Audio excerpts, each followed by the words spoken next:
Welcome to day 2 on inverse functions. Yesterday we looked at the graphs.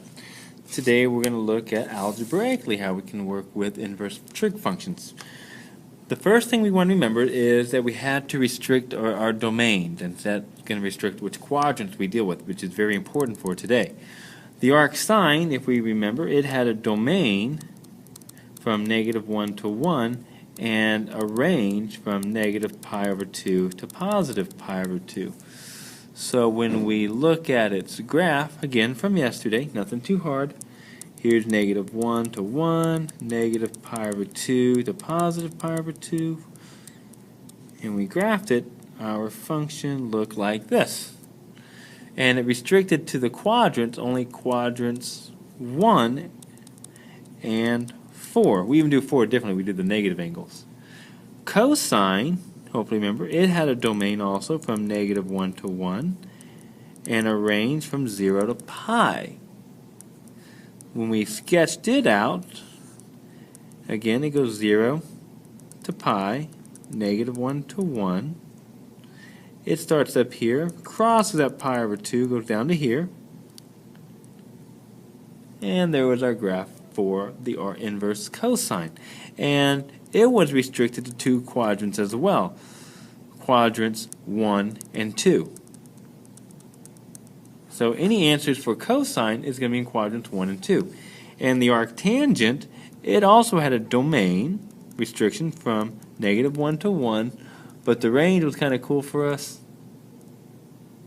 I'm sorry, its domain was -infinity to +infinity. There we go.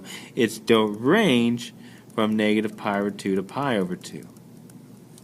Sorry about that. So when we sketched it, remember this is the one that had our asymptotes at π/2 and -π/2. And there was our tangent curve. And also, just like sine, tangent always follows sine. It's only going to have answers in quadrants 1 and 4. And these all become very important for us, what we're going to do today. So how do we use these? Very simple. We're going to use inverse trig to solve the following problems. Okay? And of course, look what it says. Draw a reference triangle. Most of the time it's a right triangle. And evaluate each of the following expressions. Remember to be careful of which quadrant. The first one says, I want the sine of the arc cosine of 1/2. Well, order of operations, we always deal with the inside first. And remember, this is just saying the arc, this is just saying cosine inverse of 1/2 equals my angle. So if I switch these around, it's really saying cosine of my angle equals 1/2. And we've done lots of these before, so if this cosine is 1/2, what will the sine value be?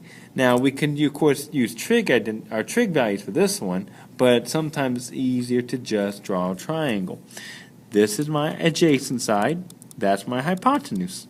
So if I draw my right triangle, there is my angle. The adjacent side is 1, the hypotenuse is 2, which means this will be the square root of 3.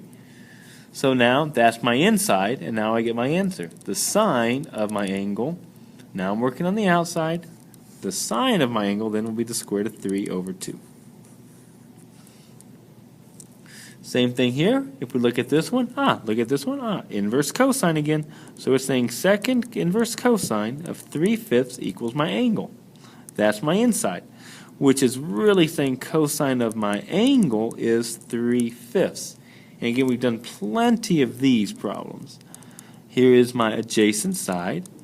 Here's our hypotenuse.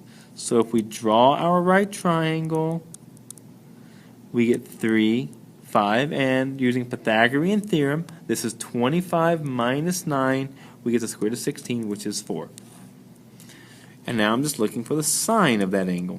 The sine of my angle is the opposite 4/5. We get our answer there. The last one on this row, arc cosine, same idea. There's work with the inside. We're saying that the inverse cosine of √5/6 equals the angle. So to get my triangle, I'm going to switch their places. The cosine of my angle is the square root of 5/6. There it is. I really am in the mood for cosine. Mr. Werner, could it be anything else? Yes, of course it can be. Maybe the next one we'll see something different. Draw your triangle. It's called a reference triangle. There's theta. The adjacent side is the square root of 5. The hypotenuse is 6. This becomes 36 minus 5, which is the square root of 31. So now we get our angle. Of course, you can pause this at any time you like. The tangent is going to be the opposite, the square root of 31 over square root of 5, and it's okay to leave it like that. You're more than welcome to rationalize if you like it. All right, let's try one more together. And again, if you need to slow down or pause this, please by any means do so. All right, then the last one here on this side, the cosine of the arc cosecant. All right, we got to be careful. This is saying the inverse cosecant of 13 over 5 is the angle. So we're saying that the cosecant of the angle is 13 over 5. Remember, cosecant of theta is 1 over the sine of theta, which means this is my hypotenuse and this is our opposite side. The 13 is our hypotenuse and the 5 is my opposite side. So when we draw our triangle, my hypotenuse is 13, my opposite side is 5. This is 169 minus 25, which is 144, makes that 12. And you can verify that 13 squared minus 5 squared equals, this becomes 169 minus 25, which is 144, and the square root of that is 12. And now we get our answer. The cosine of our angle is going to be the adjacent 12 over 13. Now, if you notice, we really haven't dealt with anything in different angles here, in different quadrants. They've all been quadrant 1 angles. Okay? What happens if we were to do something like this? The cosine of the arc sine of negative 1/2. Well, in this case right here, this is telling me we are in quadrant 4, because that's where sine is negative. Remember, we have two choices. Sine is going to be positive in quadrant 1, but negative in quadrant 4. That's where it's positive. This is where it's negative. And you can see that right here. In quadrant 1, where we're above, my y values up, my x values are positive. Where it's below, my x values are negative. So this, because it's negative, we know we're in quadrant 4. So the problem is when we go up the cosine, cosine only deals with quadrants 1 and 2. Quadrant 1 is where cosine is positive. Quadrant 2 is where cosine is negative. So if I'm looking for where cosine can be a negative, it has to occur in quadrant 2.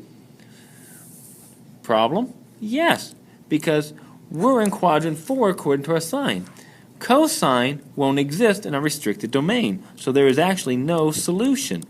And the reason for that is because cosine will not exist in quadrant 4 with our restrictions.